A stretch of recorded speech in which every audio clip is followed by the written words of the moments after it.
Hi hello ನಮಸ್ಕಾರ ಸ್ನೇಹಿತರೆ. ನಾವಿಂದು ಬಂದಿರುವುದು ಬೆಂಗಳೂರಿನ ಸಮೀಪದಲ್ಲಿರುವ ಕನಗಟ್ಟಪುರ ಶ್ರೀ ವಜ್ರಮುನೇಶ್ವರ ಸ್ವಾಮಿ ದೇವಸ್ಥಾನಕ್ಕೆ. ಈ ಸ್ಥಳ ತುಂಬಾ ಶಕ್ತಿಶಾಲಿಯಾಗಿದೆ. ಈ ದೇವಾಲಯಕ್ಕೆ 200 ವರ್ಷಗಳ ಇತಿಹಾಸವಿದೆ. ಕನ್ನಡ ಚಿತ್ರನಟ ವಜ್ರಮುನಿಯವರು 50 ವರ್ಷಗಳ ಹಿಂದೆ ನವೀಕರಿಸಿದ್ದಾರೆ ಎಂದು ಅಲ್ಲಿಯ ಸ್ಥಳೀಯರು.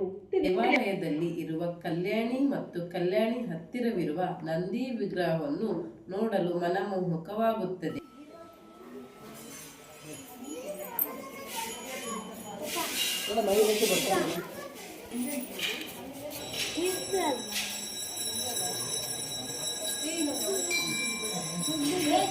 ಹಾಗೆಯೇ ಹೊರಬಂದರೆ ತೀರ್ಥ ಸ್ನಾನ ಮಾಡಲು ಸ್ಥಳವಿದೆ.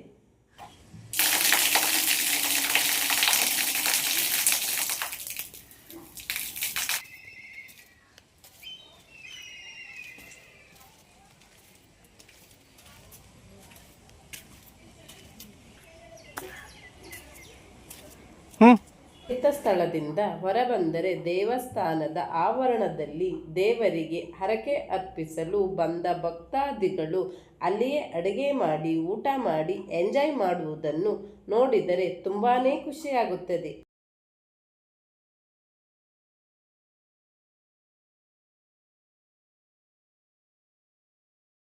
ಹಾಗೆಯೇ ನಾವು ಕೂಡ ಅಡುಗೆ ಮಾಡಿ ಊಟ ಮಾಡಿ ಸ್ವಲ್ಪ ಹೊತ್ತು ವಿಶ್ರಾಂತಿ ಮಾಡಿ ಅಲ್ಲಿಂದ ಹೊರಟಿದ್ದು ನಮ್ಮ ಊರಿಗೆ.